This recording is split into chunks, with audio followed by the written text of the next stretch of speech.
Welcome to Mythos AI, your source for Cliff's Notes on complex subjects. Join Anna and Phil for yet another engaging conversation. Welcome. This deep dive explores the answer to Quizzypedia, Season 206, Question 11. Oh, okay, yeah. The category is Philosophers. I think I remember this one. The question asks, this German polymath and philosopher is known for his work in mathematics, where he co-invented calculus independently of Isaac Newton. He also made significant contributions to metaphysics, logic, and technology. Among his notable achievements is the development of the binary number system, which is foundational to modern computer science. Who is this influential historical figure? Right. So who is this influential historical figure? The answer, of course, is Gottfried Wilhelm Leibniz. Let's start with understanding who Leibniz was and why his work continues to resonate centuries later. Well, Gottfried Wilhelm Leibniz, he lived from 1646 to 1716. Okay. And he was a true polymath. His contributions span mathematics, philosophy, logic, and technology. Wow, quite the resume. It really is. What makes Leibniz so fascinating is that he wasn't just working within these disciplines, he was actively seeking connections between them. He saw a universe governed by reason and underlying principles, and his work reflects this constant search for those connections. His co-invention of calculus is a prime example of his genius. What makes his work stand out, especially considering Newton's work during the same period? That's a great question. Yeah.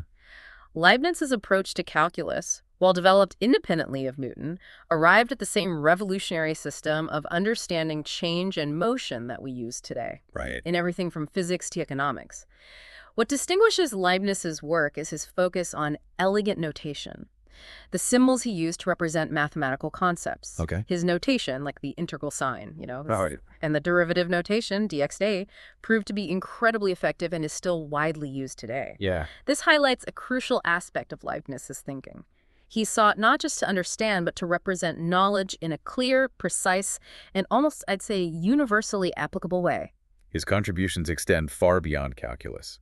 Can you elaborate on his other significant mathematical achievements? Well, Leibniz also made notable contributions to the field of combinatorics. And combinatorics deals... Combinatorics deals with counting and arranging objects. His explorations in permutations and combinations, which have applications in areas like probability theory and cryptography, are still relevant today. He also delved into the theory of determinants, crucial for solving systems of linear equations. Wow. Furthermore, he did early work in topology and mathematical analysis, showcasing the breadth of his mathematical interests and influence. It's clear that Leibniz was a mathematical prodigy, but his intellectual curiosity didn't stop there. It didn't. How did his upbringing and early life experiences shape his trajectory? Well, Leibniz was born into an academic family in Leipzig, Germany. Okay. His father, a professor of moral philosophy, instilled in him a deep respect for learning and intellectual exploration. But, it was clear from a young age that Leibniz was a self-starter. He was fluent in Latin and Greek by the age of 12, showing an early aptitude for languages and a thirst for knowledge that went beyond formal schooling. He went on to study philosophy and law at the University of Leipzig, earning his doctorate in law from the University of Altdorf. This diverse educational background laid the groundwork for his interdisciplinary thinking. Let's move into his philosophical work. The concept of monads is considered one of his most intriguing ideas. Could you explain it for our listeners? To understand monads, you need to understand Leibniz's view of the universe. Okay. He believed that the universe was composed of an infinite number of simple, indivisible units called monads. Okay. These are not physical units, but metaphysical entities, each a unique, individual, and independent point of view on the universe. Think of them as the fundamental building blocks of reality, but not in a material sense. Each monad contains within it, in a way, a blueprint for the entire universe. How does this concept of monads connect with his other philosophical ideas, especially his belief in a pre-established harmony? Leibniz believed that God, being perfect, created the best of all possible worlds. Okay. In this world, each monad reflects the universe from its own unique perspective, but they all function in perfect harmony because of this pre-established order. This reflects his view that the universe is not chaotic, but rather governed by a deep and underlying rational order. So there's a divine order. Right. But it's important to remember that Leibniz, despite his belief in this divinely ordained harmony, also emphasized the role of reason in understanding the world.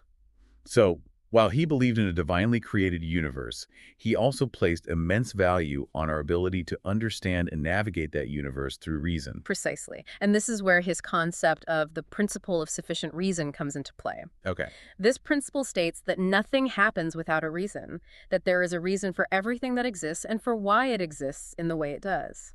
How does this principle relate to his overall philosophical outlook? The principle of sufficient reason is fundamental to Leibniz's belief in a rational and ordered universe. It suggests that everything can, in principle, be explained or understood through reason and investigation. This principle is intimately connected to his ideas about a universal language, which we'll discuss further, and his work on symbolic logic. Okay.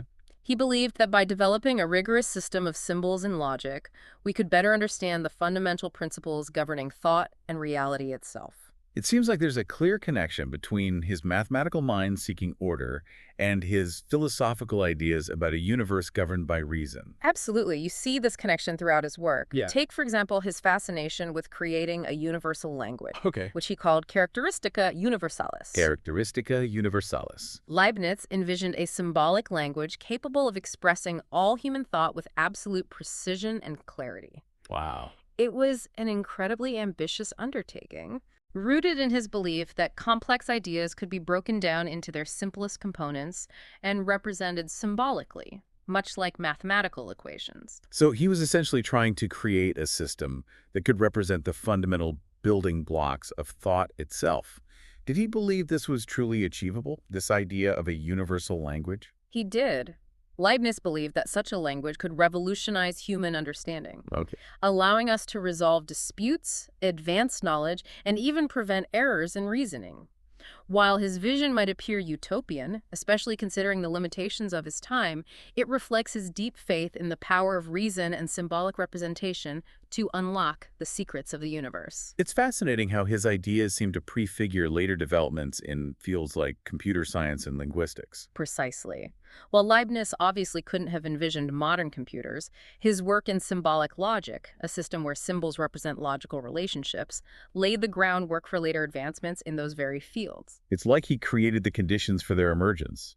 In a way, he was creating a kind of algebra of thought, and it's not a stretch to see how this concept influenced the development of computer languages, which use precise systems of symbols and rules to communicate instructions to machines. Speaking of machines, Leibniz wasn't content to simply theorize about knowledge and reason. He also applied his insights to practical inventions. Right. This is evident in his work on mechanical calculators, particularly the invention of the stepped reckoner. Yes, the stepped reckoner represents a fascinating intersection of Leibniz's theoretical and practical genius. Yeah. At a time when calculation was a laborious and often error-prone task, Leibniz envisioned a machine that could perform all four basic arithmetic operations: addition, subtraction, multiplication, and division. The stepped reckoner, while not the first mechanical calculator, was remarkably advanced for its time, Okay. employing a system of gears and wheels to achieve unprecedented speed and accuracy in calculation. It speaks to his understanding that knowledge, in order to be truly powerful, must be applicable to the real world. Exactly. The stepped reckoner embodies that principle, but perhaps the most enduring example of his ability to bridge the gap between theory and application is his development of the binary number system. It's the system that underpins the digital age, making everything from smartphones to artificial intelligence possible. It's remarkable to think that a concept devised in the 17th century would have such a profound and lasting impact on our modern world. It really is. It's a testament to the power of fundamental ideas. While our current digital landscape would have been unimaginable to Leibniz, the binary system, with its elegance and simplicity, provided the very framework for translating information into a language that computers could understand. Let's break down this language of computers for our listeners. How does a system with just two symbols, 0 and 1, manage to represent the complexity of information we see in our digital world? Well, it's a matter of representing information in its most fundamental form. Think of a light switch. It can be either on or off. The binary system works similarly, using 1 to represent on or true and 0 to represent off or false. These simple digits, arranged in specific sequences, can represent any number or piece of data. Can you give us a more concrete example of how this binary representation works? Sure. In the decimal system, which we use every day, each digit's place value represents a power of 10. Okay. In binary, we use powers of 2. Okay. So the binary number 101 represents 1 by 22 plus 0 by 21 plus 1 by 20, which equals 5 in the decimal system. So any number can be represented using just combinations of zeros and ones. How does this translate to the computers we use today? At their core, computers are essentially machines that manipulate electrical signals. The binary system provides the perfect framework because those signals can be represented in two states, on and off, corresponding to 1 and 0. These binary digits, or bits, are the fundamental units of information in a computer. So when we talk about a computer's processing power, we're talking about its ability to manipulate these zeros and ones at incredibly high speeds. Precisely. And the way computers store and process these bits is through transistors, tiny electrical switches that can be turned on or off, representing ones and zeros. This simple concept, derived from Leibniz's binary system, underpins the entire digital revolution. It's fascinating to think that an abstract mathematical system could have such a profound impact on technology.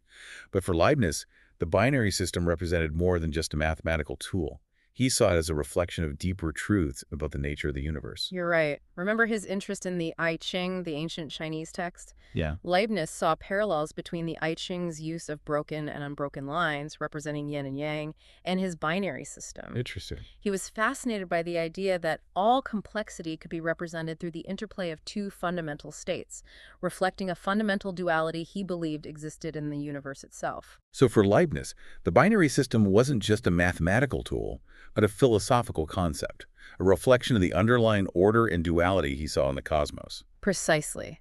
And this highlights what makes Leibniz such a fascinating figure. Yeah. He wasn't content to simply excel in a single discipline.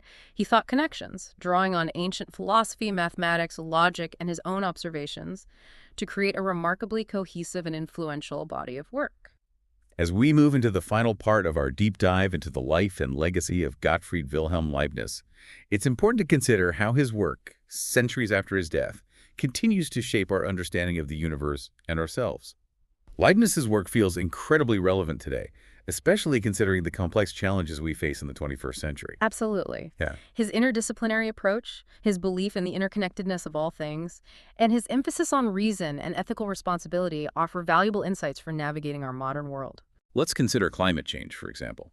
This is a crisis that transcends scientific understanding, demanding a response that considers ethical, economic, and even philosophical dimensions. How might Leibniz's ideas inform our approach to this challenge? Well, Leibniz's concept of a harmonious universe governed by rational principles suggests a deep interconnectedness between all things.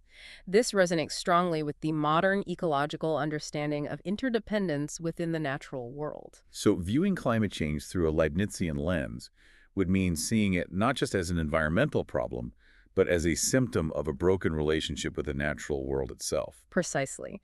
Our current predicament, from a Leibnizian perspective, could be seen as a consequence of failing to appreciate this interconnectedness.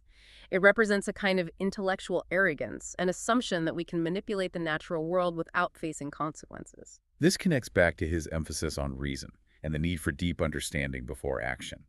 He seemed to believe that knowledge should be in service of wisdom. Absolutely. For Leibniz, knowledge was not merely about power, but about responsibility. He believed the more we understand the world, the more obligated we are to act in ways that promote harmony and well-being for all. This principle has profound implications for how we address a global crisis like climate change. It suggests that finding solutions requires more than just technological advancement. It requires a shift in values, a recognition of our ethical responsibility to the planet and future generations. Exactly. Leibniz's framework encourages us to think holistically about solutions, to move beyond narrow self-interest and consider the long-term consequences of our actions. He would likely argue for a multi-pronged approach to climate change, one that addresses the technological, economic, and ethical dimensions of this crisis. So finding truly effective solutions to a problem like climate change requires not just scientific understanding, but also a Leibnizian commitment to reason, ethical responsibility, and a recognition of our place within a larger interconnected system. Precisely. And this principle, I believe, extends far beyond the issue of climate change. It speaks to how we approach the myriad challenges facing us today, from artificial intelligence to global inequality. As we conclude our deep dive into the life and legacy of Gottfried Wilhelm Leibniz, That's a powerful concept to keep in mind. His enduring relevance lies not just in his individual discoveries, but in his interdisciplinary approach to knowledge, his emphasis on reason, and his belief in our ethical responsibility to use knowledge for the betterment of humanity.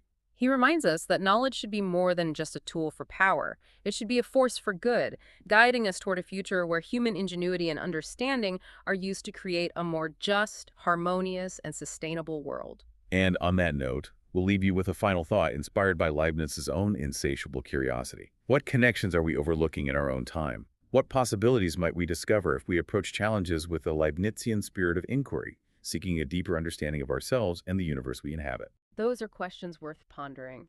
Questions that challenge us to embrace the power of reason and the importance of seeking knowledge not just for its own sake, but for the betterment of ourselves and the world around us. Thanks for listening to Mythos AI. Stay tuned for more concise insights. And remember to hit the like button and subscribe for future episodes.